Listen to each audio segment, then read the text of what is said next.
हिंदू पंचांग के 12 मासों में ज्येष्ठ मास का अपना एक अत्यंत विशिष्ट और गहरा आध्यात्मिक महत्व है, जिसे साधारण मास न मानकर बड़ा मास के नाम से भी जाना जाता है। ये मास न केवल ग्रीष्म ऋतु की प्रचंडता लाता है, बल्कि अपने भीतर भक्ति और आस्था का एक प्रबल प्रवाह भी समेटे हुए है। इस पावन महीने में पड़ने वाले प्रत्येक मंगलवार का महत्व कई गुना बढ़ जाता है और इन्हें बड़ा मंगल या बुढ़वा मंगल जैसे श्रद्धेय नामों से पुकारा जाता है। ये मंगलवार विशेष रूप से पवन पुत्र भक्त शिरोमणि श्री हनुमान जी के भक्तों के लिए अत्यंत मंगलकारी और फलदायी माने जाते हैं। इस मास की महत्ता का सबसे प्रमुख कारण एक अत्यंत महत्वपूर्ण पौराणिक घटना से जुड़ा है।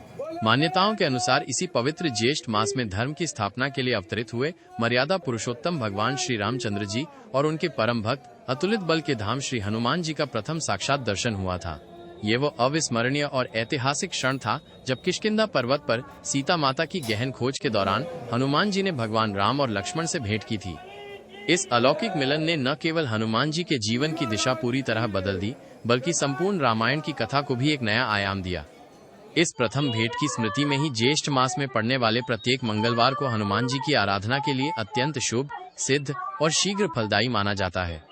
ऐसी प्रबल मान्यता है कि इस दिन सच्ची निष्ठा और श्रद्धा से हनुमान जी की पूजा अर्चना करने वाले भक्तों पर विघ्नहर्ता बजरंगबली की विशेष कृपा अवश्य बरसती है। प्रयागराज की पावन भूमि पर स्थित लेटे हुए हनुमान जी का मंदिर तो पूरे भारतवर्ष में अद्वितीय है।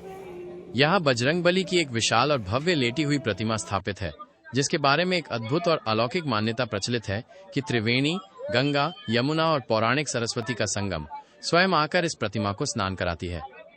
बड़े मंगल के पावन अवसर पर विशेष रूप से ज्येष्ठ के अंतिम मंगलवार को इस मंदिर में भक्तों का तांता लगा रहता है। मंदिर परिसर में सुबह से ही धार्मिक अनुष्ठानों और कार्यक्रमों का आयोजन शुरू हो जाता है। सबसे पहले हनुमान जी का भव्य महाभिषेक किया जाता है, जिसके बाद प्रतिमा का मनमोहक श्रृंगार होता है और फिर विधि विधान से महाआरती की जाती है।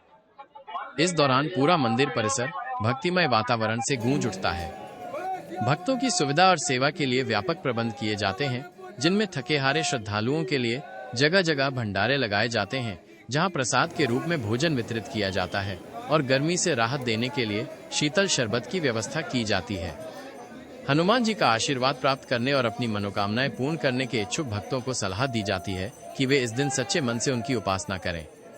विशेष रूप से हनुमान चालीसा का पाठ करना, सुंदरकांड का पाठ करना और घी का दीपक जलाना अत्यंत लाभकारी माना जाता है। ऐसी प्रबल मान्यता है कि इन कार्यों से बजरंगबली प्रसन्न होते हैं, भक्तों के कष्टों और बाधाओं को दूर करते हैं और उनकी सभी सद मनोकामनाएं पूर्ण करते हैं। इस पावन अवसर पर विशेषतः ज्येष्ठ के आखिरी मंगलवार को बड़ी संख्या में भक्त संगम किनारे स्थित लेटे हुए हनुमान जी के दर्शन करने दूर दूर से आते हैं। ये माना जाता है कि ज्येष्ठ के अंतिम मंगलवार को हनुमान जी के दर्शन करने से पूरे मास भर के पुण्य और आशीर्वाद की प्राप्ति होती है। कामना है कि पवन पुत्र दुखहर्ता श्री हनुमान जी की कृपा आप सभी पर सदैव बनी रहे और आपका जीवन सुख, समृद्धि, बल, बुद्धि तथा भक्ति से परिपूर्ण हो। जय श्री राम, जय हनुमान।